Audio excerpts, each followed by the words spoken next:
Hi, I'm Barbara Modi, the author of Crafting for Murder. This is the first of my Gasper's Cove mysteries. I wrote this inspired by the character in this first chapter. I once had a job where I had to accompany my boss to small rural radio stations for interviews, and most of these places were no bigger than a closet, but they had usually just one man in them. One thin man, often messy, always messy, and a really unassuming person, a forgettable looking person till they open their mouths rather, and they had this beautiful voices, and they always had the same joke, which is, "I've got a face for radio, lady," and you always had to smile and laugh, even though you heard that same joke from all of them. So this is my book.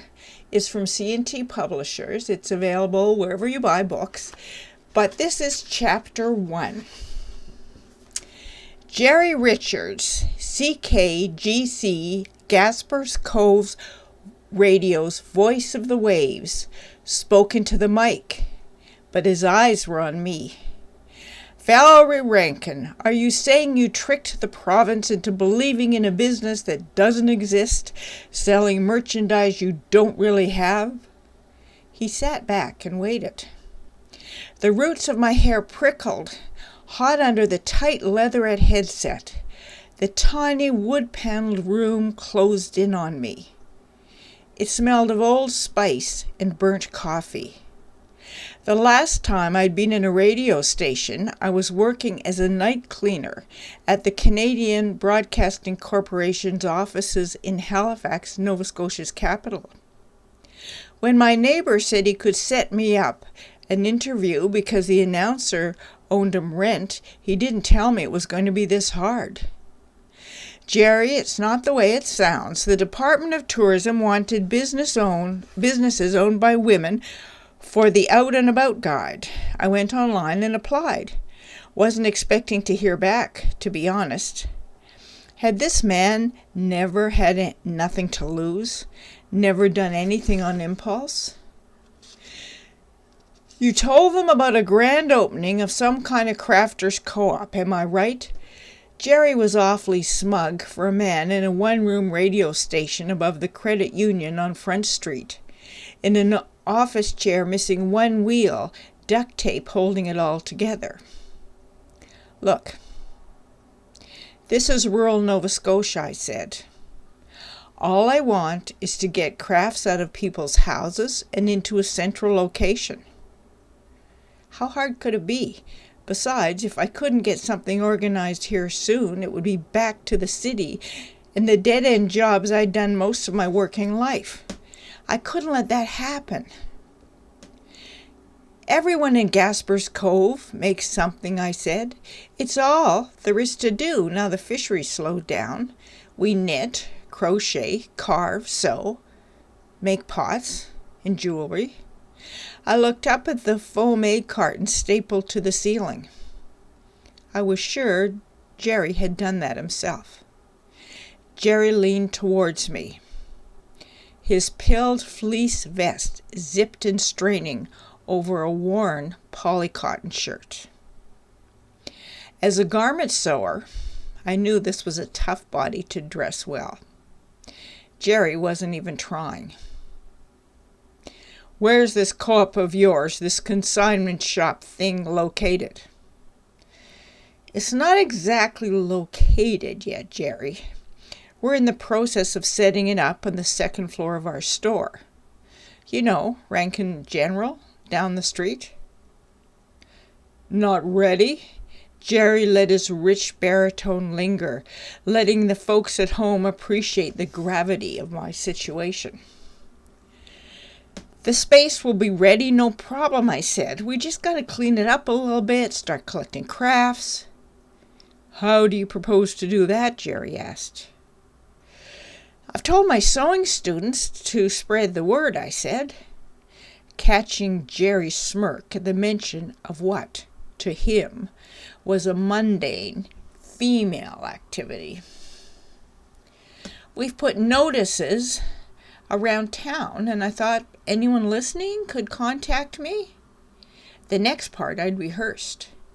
Speaking slowly and carefully, I recited my cell phone number and email address, and asked anyone interested to drop samples off at the store. It was a relief when Jerry turned from me to his mic, raised a finger for me to wait, listening to something only he could hear, and flicked a switch. The faint beat of the Guess Who echoed in the room. I was done. Sliding his headset off and down his neck, Jerry reached for mine. Had the warden in earlier. He's got a bigger head than you in more ways than one. Had to adjust this. First time doing radio? He asked as he leaned into me, brushing his hands over my hair as he freed me from the earphones. He'd had bacon and onions for lunch. Of course the town warden, what the mayor was called in small communities like ours. I tried to keep steady in my own tippy chair. I've been in studios before, but only behind the scenes. Thought so. Got to do these community interest spots, but investigative journalism is more my beat. Plus, I've got a face for radio. Jerry laughed, enjoying the worn joke. I send my young assistant, young Noah, out to do the human interest stuff. He's off now covering the plot to replace the crossing guard at the school with a bucket of flags. Technology replacing the honest worker. Jerry paused, waiting for a reaction. What's next? Robots for teachers, I asked.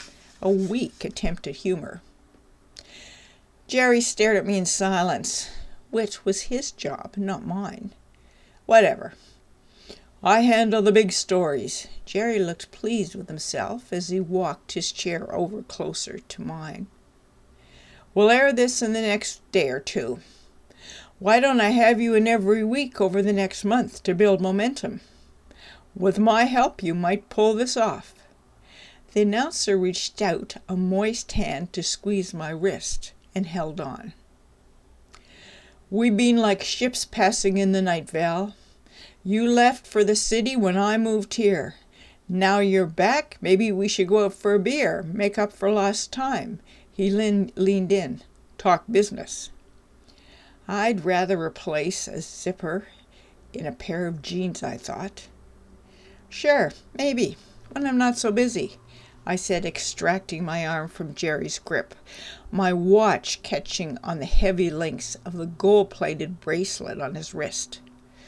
Pulling myself free, I stood up too quickly and knocked a chair with a crash onto the studio floor, and I left. But before I closed the door behind me, I turned and looked back. There he was, the voice of the waves himself. Classic rock in the background, electrical cords tangled around his feet, a broken chair in his hands. My mind snapped a picture. I'd remember this. There we go. Hope you enjoy it, and we'll see you soon next time for the next chapter of the next book in the series. This is Barbara Modi. Thank you.